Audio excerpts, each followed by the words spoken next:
لەگەڵ ڕاگەیاندنی ئاگربەست لە سووریا بەڵام شەڕ لێرە و لەوێ هەر هەن. مانگرتن لە پێناو بەدەستهێنانی هەواڵی عەبدوڵڵا ئۆجالاندا کۆتایی پێدەهێنرێت. هیلەری کلینتن لە ڕاوەرگرتنە گشتیەکانی ئەمریکادا لە پێش دۆناڵد ترامپەوەیە.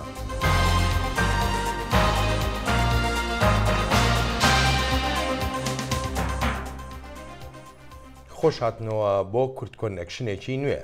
سلااو ڕێز بەخێر هاتن تەماشاکردنا کورد کۆنێکشن لە بەرنامەکە پشکا کوردیا دەنگی ئەمریکا لە واشنتن لە کەناڵی NRT ڕۆژین سێشەم و هەینیان ڕاستەوخات تێ وەشاندن. ڕۆژێک ئارام و بێ تونندوتیژی دەرباز بوو بەسەر ئاگربەستا شەڕی سووریڕا. وەزیری دەرڤەی ئەمریکی جان کێری پێشبینیە ئالۆزیان دەکات لە ڕۆژین داهاتیین وێ ڕێکەفتنا شەڕاوستاندنێ ji بۆ vekirina rêkên gihandina alîkariyên mirovanî.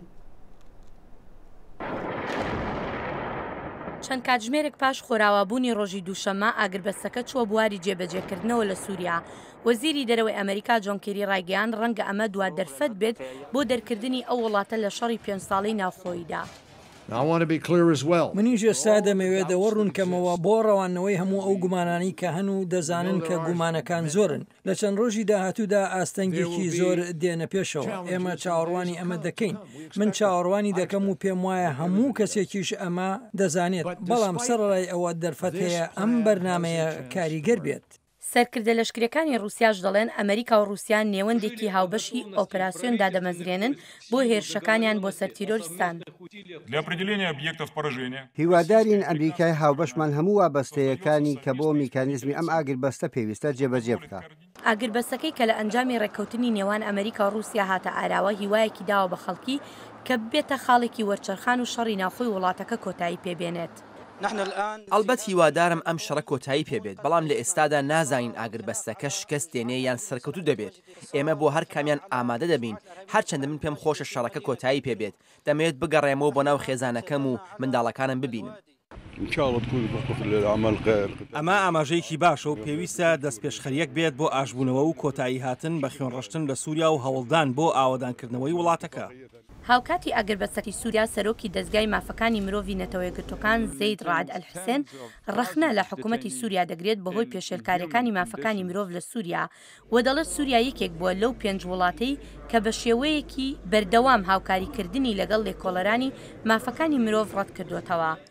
لەگەڵ ئەوەدا کە ئەم ڕێککەوتنە بۆ ئاگربەستی شەڕی نێوان هێزەکانی حکوومەتی سووریا و لایەنەکانی ئۆپۆزیسیۆنی سووریایە بەڵام هێشتا دیار نییە ئایا بەرژەوەندی زلهێزەکانی ناوچەکە دەبنەمایی درێژە کێشانی ئەم ئاگربەستە یان ئەمیشیان وەکو ئەوانی پێشوو زوو هەرێز دێنێ. هێرۆ زەنگەنە دەنگی ئەمریکا. هەرچە بارەت بە ڕێککەوتنی ئاگربەستی سووریا وەزارەتی دەرەوەی ئێران خۆشحاڵی خۆی دەربڕیوە بەرامبەر ئەم ڕێککەوتنی ئەمریکا ڕووسیا. بەڵام عەلی ئەکبەر ویلایەتی ڕاوێژکاری سیاسی ڕابەری کۆماری ئیسلامی ئێران بە ئاگاهیەوە باز لەم ڕێککەوتنە دەکات چووکە وەک دەڵێ ئاگربەستەکانی پێشوو لە بەرژەوەندی ڕێکخراوەکانی وەک بەرەی نووسڕە کەوتونەتەوە. سۆران پاڵانی ئەندامی باڵا لە کۆمەڵی زەحمەتکێشانی کوردستانی ئێران میوانی کورد کۆنێکشنە. کاکسۆران زۆر سپاس بۆ ئامادەبوونت. حەزیزەکەم هەر یەکسەر بچمە ئەو پرسیارە ئەم ڕێککەوتنە چەندێک لە بەرژەوەندی ئێران دەکەوێتەوە. لە ڕاستیە سەرەتا سپاس لە ڕاستیە تا ئێستا ئەوەی کە ڕوودەدا لە سووریا هەمووی لە بەرژەوەندی ئێرانە بووە چونکە ئەمریکا وەک زلهێزێک نەیتوانیوە ئەو هەیمەنەی خۆی لە شەڕی سووریا بسەپێنێەوە ئەو بەرنامەی کە هەیە بۆ بەڕاستی نەیتوانیوە بچێتە پێشێ بە هاتنی رووسیا تەرازوی هێز هەمیشە لە قازانجی ئێرانە گۆڕاوە. ئەو ئاگربەستەش ئەتوانێت دەرەتانێک بدا جارێکی تر بە سووریا کە نەفەسێکی زیاتر هەناسەیەکی زیاتر بەخۆی بدا و بەداخەوە هەرچی ئالۆگۆڕەکە ڕووەدا لە سووریا تا ئێستا بە قازانجی ئێران چۆتە بە هەر لەگەڵ هاتنی داعش و یەکلابوونەوەی ئەمریکا و هاوپەیمانان بۆ شەڕی داعش و پشتگوێ خستنی ئەسەد سەرەڕای و هەموو کارەسەتە گەورە ئینسانیان نەهێناوێتی تا ئێستا هەمووی بە قازانجی ئێران و مانەوەی ئەسەد بە قازانجی ئێران تەواو بووە. هەروەکو لەو ڕاپۆرتی پێشوشدا بەرجۆمانکەوە ینی مەرج نییە ئەم ڕێککەوتنی کە کراویشە درێژە بکێشێ چونکە ڕێککەوتنەکانی پێشوش بەردەوام گرفتیان هەبووە.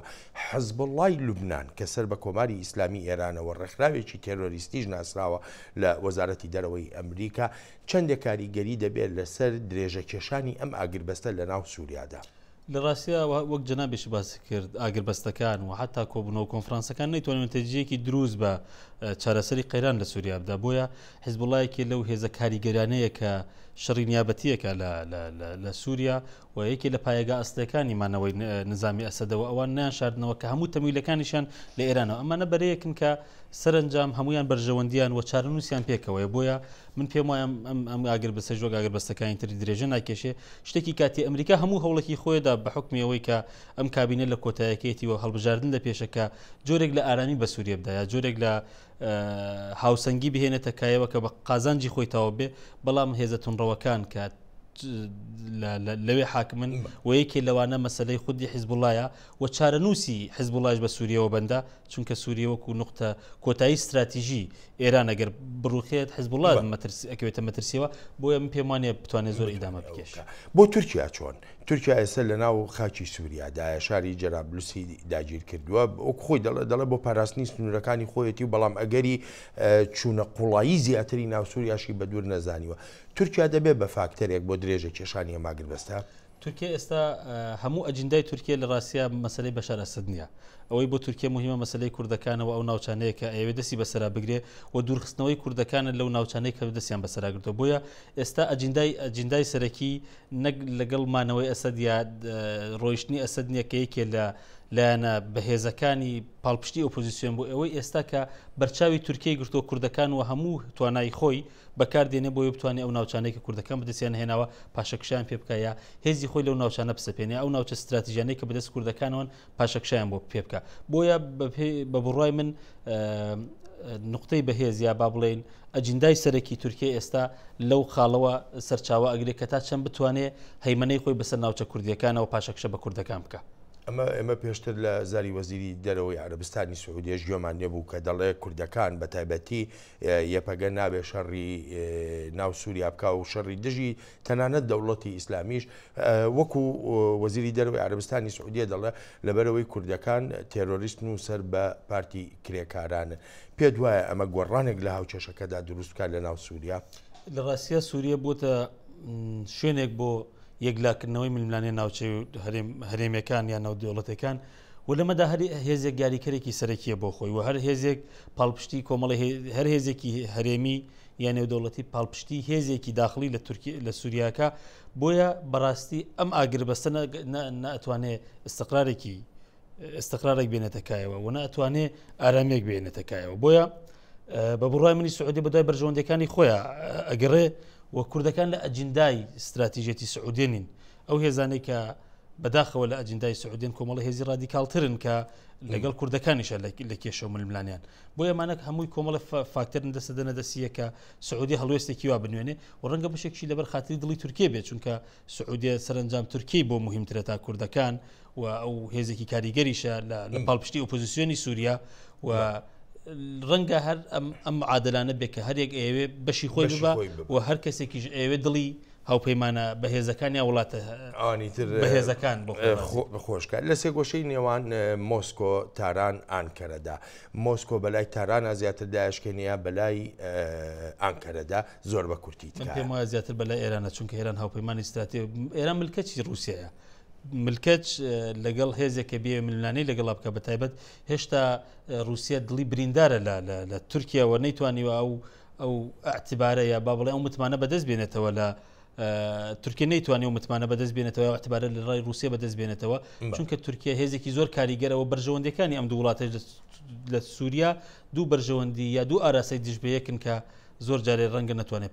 پشتی پێ بۆسی کاکسۆران زۆر سپاسە دەکەم بۆ ئامادەبوون بەرنامەکە زۆر سپاس بەپێی ئەو فتوایی ئایەتوڵڵا خومینی ڕابەری ئەو سای شۆڕشی ئیسلامی ئێراندا بووی لە کۆتاییەکانی شەڕی عێراق ئێراندا حکوومەتی ئێران بە شێوەیەکی بە بەرنامە سزای لە سێدارەدانی هەزاران زیندانی سیاسی ئەنجام داوە ئەم جۆرە سیاسەتانەی ئێران هەتا ئێستاشی لەگەڵدا بێ درێژەیان هەیە سمینارێک شەمەی ڕابردوو لە ئافیسی شوڕای بەرگری نیشتمانی لە پاریس پێکات کە تێیدا سیاسەتوانان و دیپلۆماتانی باڵای ئەوروپا و ئەمریکا تێیدا بەشدار بوون بۆ ئەوەی داوای دادوەری بۆ قوربانیانی کوشتاری 1970 زانی لە ئێراندا بکەن. ئێدوارد ڕاندەڵ فەرمانداری پێشووی پەنسیلڤانیا کوتی تەنیا یەک ڕێگای ئازادی لە ئێراندا هەیە و ئەویش گۆڕینی ئەو ڕژیمەیە. برنار کۆشنر وەزیری پێشووی دەرەوەی فەڕەنسا وەک بەشداری سمینار گوتی ئەو کات کە ئەو کشتارانە لە ئێراندا ڕووی دەدا لە خۆم دەپرسی کە لایەنگرانی مافەکانی مرۆڤ لەکوێ بوون و چیان دەکرد. دەبێت دادگایکی تایبەت بۆ دادگایکردنی جنایەتەکانی مەلاکان پێک بێت. چەندین هۆ هەیە کە خەڵکی ئێران ئێستا بەرامبەر بەو کوشتارە ناڕەزاتی دەرنابڕن. یەکێکی باری کۆلتۆریە. ئێمە لە کۆلتۆرێکە ئاژین کە مەسئولیت سیاسی نەکەس باختاگرن نە خەڵک داوای ئەواکەن لە دەسەڵاتدارەکان کە قبوڵی مەسئولیتکەن بۆ تاوانانە کە لە حەق خەڵکی گەلی ئێرانە کریاوە چی لە مێژووە چ لە ئێستا. مشکێشەیەک تری کێشەی ئابووریە. خەڵکی ئێران ئەوەندەگی ڕۆزایی کێشەی ئابوورین کە ئێتر ئەوە بەسەر سیاست و شتانە تەمەرکۆز ناکەن. مشکلە تریشیانەوەسەکە ئەم جنایەتانە هەروایە دامێ هەست یانە وەهانەیە کە تەواو کراوێ ئەم سێدارەدانە ئەم کوشتراوە لە مانگی ئاگۆستا هەروەکە ئەزانین زیاتر لە 48 کەس ئەدام کرا مەخصوصەن 48 کورد ئەدام کرا لە ئێرانە کە ئێران ئەترافی کرد بە 24 کەسی. گرفتێکی تر لە ڕادەی نێونەتەوەیدا گوشار ناخرێتە سەر ئێران کە دەگەڕێتەوە سەر ڕێکەوتنی ناوچی. ئەم واقعیەتە کە ئێستا ئێران دیڵی کردووە لەگەڵ ئەم کشوەری 5 باڵاویەکە لەسەر تەسیلاتی هەستەی و ئەمانە ئەو فشارەکە جاران بەسەر ئێرانەوە بوو لە دیدگای نێونەتەوەیی و ئێستاتر نەماوە. ئەمانە گشتی مشکڵی جادەکە لەسەر ڕێ ئەو کەسانەیە کە هەان بەدوایەوە کە محکوم بکرێن ئەو کەسانە کە لە دامی 1980 دەستیان بووە. بەڵام غێرەممکن نییە کە تۆ بتوانی ئەمانە بکێشنی بە دادگای لە هاوە جووە زۆر جرم و جنایەتێکە لە 1970 تا ئیمڕۆ کراوە پەسی بێنەوە لە ئەشە خەڵک زۆر بشە بەشێنێ. فایڵێکی بڵاوکراوی دەنجی کۆبوونەوەیەکی ئایەتوڵا منتەزیری لە 24 گلاوێژی 67 کە ڕووی لە ئەندامانی سەرەکی شاندای مەرگە و بە توندیدان خاتە بەڕەخنە و بە تاوانبارانی مێژویان دەزانێت. لە ڕوانگەی منەوە گەورەترین تاوان لە کۆماری ئیسلامی لە سەرەتای شۆڕشەوە تا ئێستا ئەنجام درا و لە مێژوودا ئێمە محکوم دەکات بە دەستی ئێوە کراوە لە دەستگای قەزاییدان و لە داهاتوودا ناوی ئێوە وەک تاوانکارانی مێژوو دەنووسن. ئاماری جۆرا سەبارەت بە ژمارە ئەو ئێدام کراوانە هەیە کە ڕەنگە هەزاران کەس بگرێتەوە. تەنانەت بە پێی هێندێک سەرچاوە ژمارەی کوشتاری ساڵی 1360 زاینی دەگاتە 30,000 کەس. سەلاحی پیرۆتی دەنجی ئەمریکا. ونوبەدرین شۆڕەشە ئیرانی خستنەگەڕا گەمیەکی ئەشکرا کرد یاننا بە گواستنا هەلیکۆپتەران هەیە. تەلەڤیزیۆنا دەوڵەتی وێنەین گەمیا بە ئەلەمینیۆنی دروستگیری وەشاندن لە بەندەری بوشەهری باشوورە ڕۆژئاوای ئیرانی. گوتنەکە مەزنە ڕێبەری ئیرانی ئایەتوڵا عەلی خامنئی لەسەر گەمیە بە فارسی نویساندیە. ئەو هەڤۆک دەبێژە بەر ئەمریکی هەڕن کەنداوین بەرازان کەنداوی فارس مالامەیە ئەو پەیوا خامنئی بوو یابەری ساڵێکی. ئەو مانگرتنە لە خواردنەی لە هەفتەی پێشوودا دەستی پێکرد بەهۆی نەبوونی هیچ هەواڵێک سەبارەت بە عەبدوڵڵا ئۆجالان ڕێبەری زیندانی کراوی پارتی کرێکارانی کوردستان کۆتایی پێهێنرا پاش ئەوەی وەک پامنێری دەنگی ئەمریکا دەڵێ برایەکی ئۆجالان سەردانی ڕێبەری پەکەکەی کردبوو لە زیندانی ئەمرالی. چالاکیە پێنجی سیاسەتوان و هونەرمەندین کورد ئا گرێڤا برچیبوونێ بە پەیاما ڕێبەرە پێکێکی عەبدوڵڵا ئۆجالان ڕۆژە دووشەمێ لە ئامەدێ بداوی هات. پێنجی چالاکوان 8 ڕۆژبەرێ مەبەستە گۆ ئاگاهی ژێ ڕێبەر پێکێکی عەبدوڵڵا ئۆجالان بستینێن لە ناوەندا بەدەپا ئامەدێ دەست بە گرێڤا برچیبوونێ کردبوون.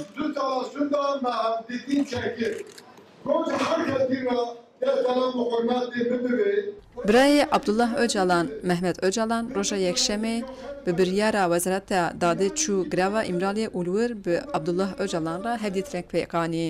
مەحمەد ئۆجالان ڕۆژێک شوندا هات ئامێدێ و ڕۆژە دووشەمێ دەگەل چالاکوانên گراوە برچیبوونێ داخوێنیەکدا. مەحمەد ئۆجالان گوت کە ئۆجالان گوتیە پێواژەیە چارەسەریە bi destê dewletê hatiye bidawîkirin û ger dewlet bixwase ev pirsgirêk di 6 mehan de çareser dibe.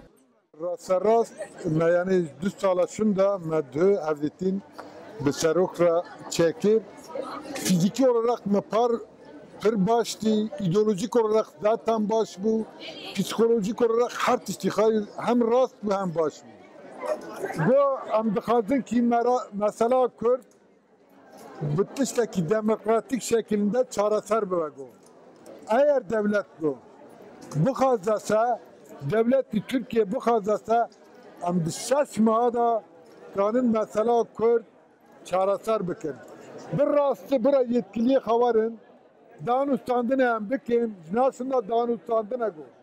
Em bikin mesele Kürt bu zamanaki kinda ame çareseriye bikne rojata navizi go va xuna hindik be ise el vivalati ware seknandina savi vigo siz de lisar milli mikave ki mikave de bikne o edici yani dünya devletleri diyor.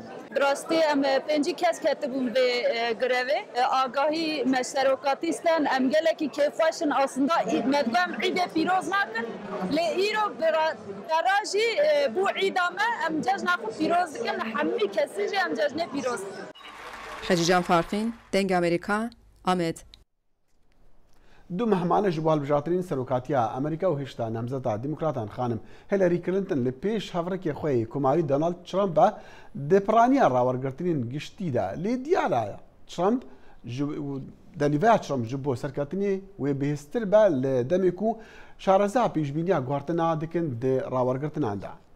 Berî du heftiyan kampêna Trump di aloziyan de bû lê li ostanên ku rêjeya piştevaniyê li wana nêzik heve Trump çend xalan bilind bibû. Li çend ji wan wîlayatan dengderên hêşta ku biryar nedana li benda dibeyta roja 26 mehê ne.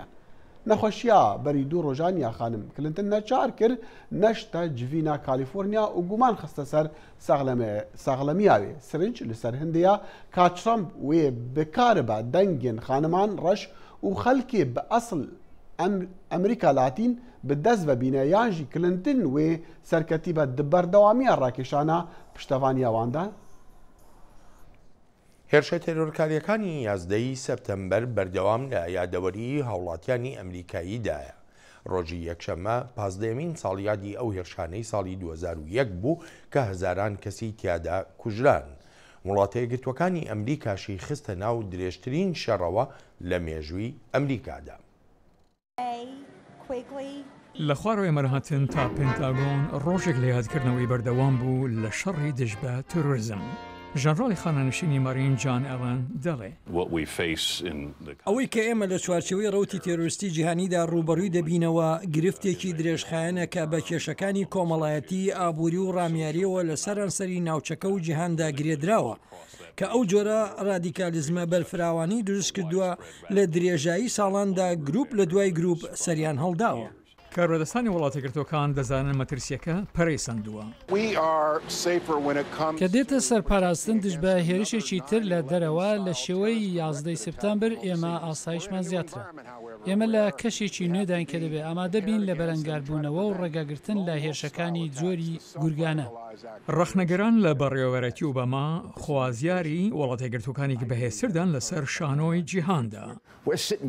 ئێمە هێشتا دانیشتین و چاوەڕوانی هێرشێکی تر دەکەین. ئێمە دەبێت پێشەوەی هێرشمان بکرێتە سەر هێرش بەرین. ئەوە پەیامێکە کە دانڵد ترامپ لە هەر ڕێپێوانێکدا پێشکەشی دەکات. ئێمە ئەم سێوشە ناوبانگە بەیاد دێنینەوە ئاشتی لە ڕێگای هێز ئیتر کەس ناتوانێت شەڕمان پێ بفرۆشێ. بەڵام بە پێی هیلاری کلینتن هەندێک پێوەسی بە خۆڕاگرتن هەیە. ئێوە گوێتان لە دۆناڵد ترامپ بوو کە گوتی ئەو بەلەشکر فەرمان دەدات ئەشکەنجە بدەن. ئێوە گوێتان لێ بوو کە بەلەشکر فەرمان دەدات ئەندامانی خانەوادەی تیرۆریستەکان بکوژن. ئێوە ئێستاکە دەزانن کە ئەو هانی کردداری نایاسایی دەدات دژ بە یاساکانمان و یاساکانی شەڕ. هاوکاتیەوەی ئەم پێشبەرگەیە سەرۆکایەتیە توندە ناکۆکی قوڵ لە وڵاتێکی جەمسەرگیری دەدەخاتە ڕوو هاوکات ساڵگا 11 سپتامبر ئەو کاتەمان دێنێتەوە یاد کە ئەمریکایەکان هاودەنگن.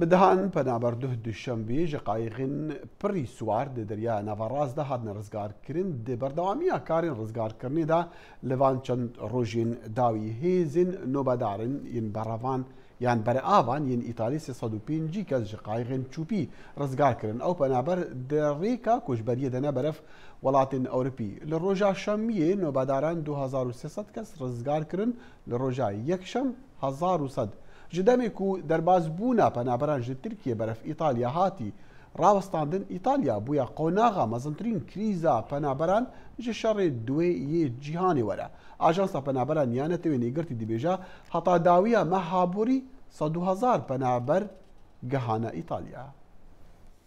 ئێستاشی لەگەڵدا بێت بەندی 140 دەستوری عراق کە تایبەتە بە ناوچە دابڕێنراوەکانی وڵاتەکە بە تەواوەتی جێبەجێ نەکراوە. کاربەدەستان لە شاری خانەقین داوای گەڕانەوەی ناوچەکانیان دەکەن بۆ ناو سنوورەکانی هەرێمی کوردستانی عراق.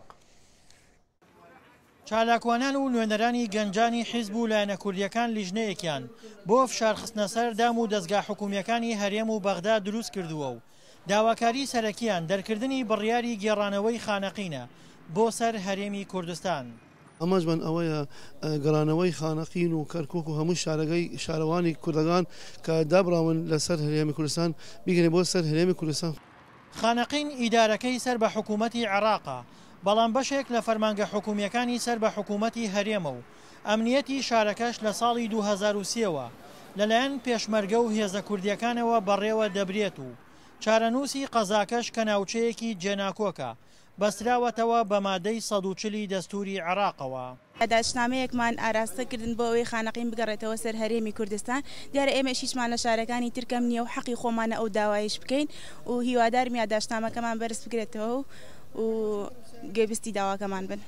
10 ساڵ لەمەوبەر ئەنجومەنی قەزای خانەقین بڕیاری گێڕانەوەی خانەقینی بۆ سەر هەرێمی کوردستان دەرکرد و لەو کاتەوە بڕیارەکەی ئاراستەی پەرلەمان و حکوومەتی عێراق کردووە وەڵام نەدراونەتەوە.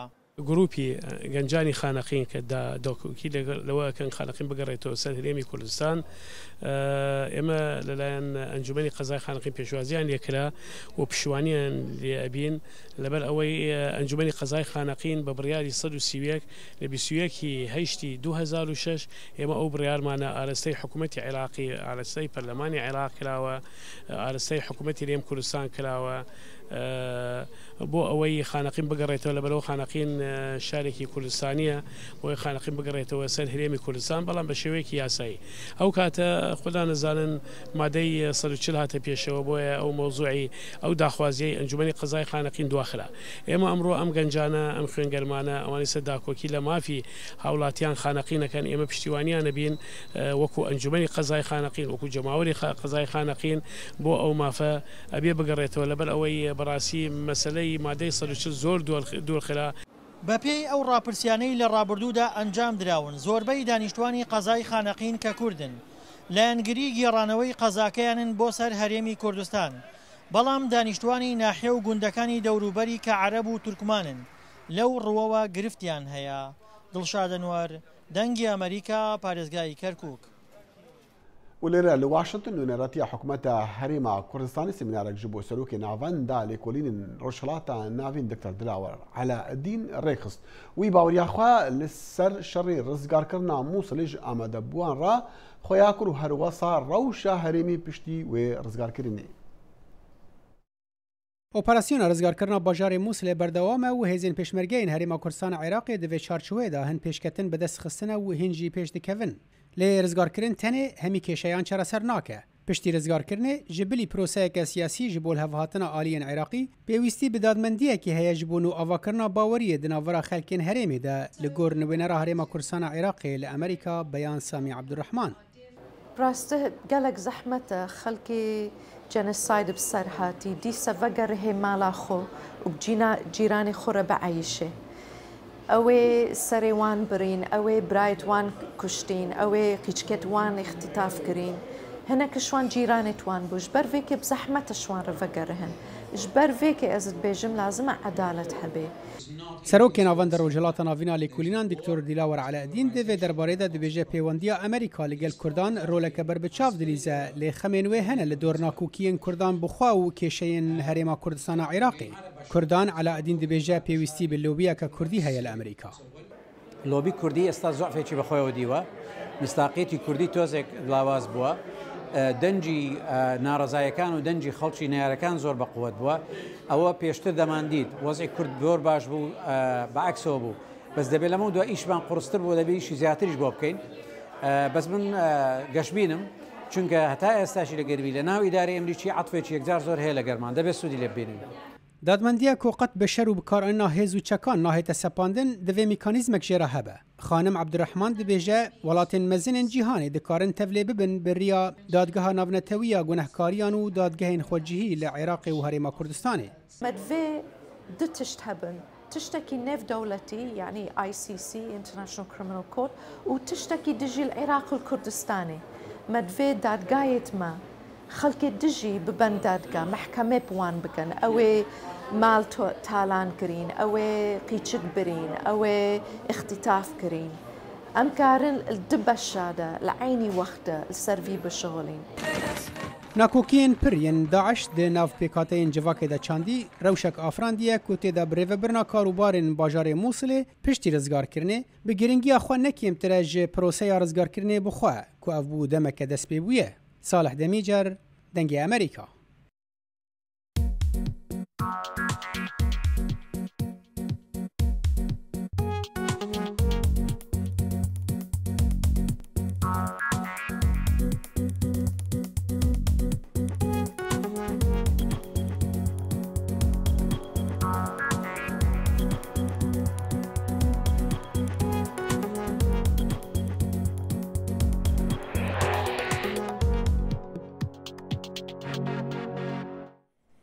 لەگەڵ باری گرانی شەڕەکان و ڕەوشی ئابووریشیاندا دانیشتوانی شاری عەفرین ڕۆژانی جەژن بەڕێدەکەن و وەک پەیامنەری دەنگی ئەمریکاش دەڵێت دەوڵەمەندەکانی شارەکە کەوتونەتە یارمەتی و کۆمەکی خەڵکی هەژار.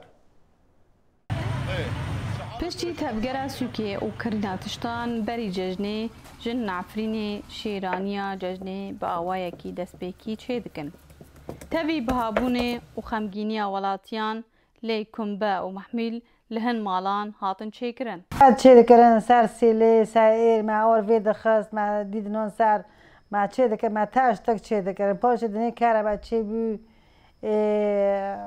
firna derketin dinê qoloy bû dinê xweş bû paşê ji bû herb eda teqelîtê berîne kê نقل ملات سیفیل بین کات در کات که نکنن چیکن کاره با خود دیسه اشته مجبور مرا چه دکه دردکی سبها جنی بربانگی ولاتی درد کفن گورستانان ای سال دایکان کلو ایش هشر لبرگوره کسن اوغلکری بکرن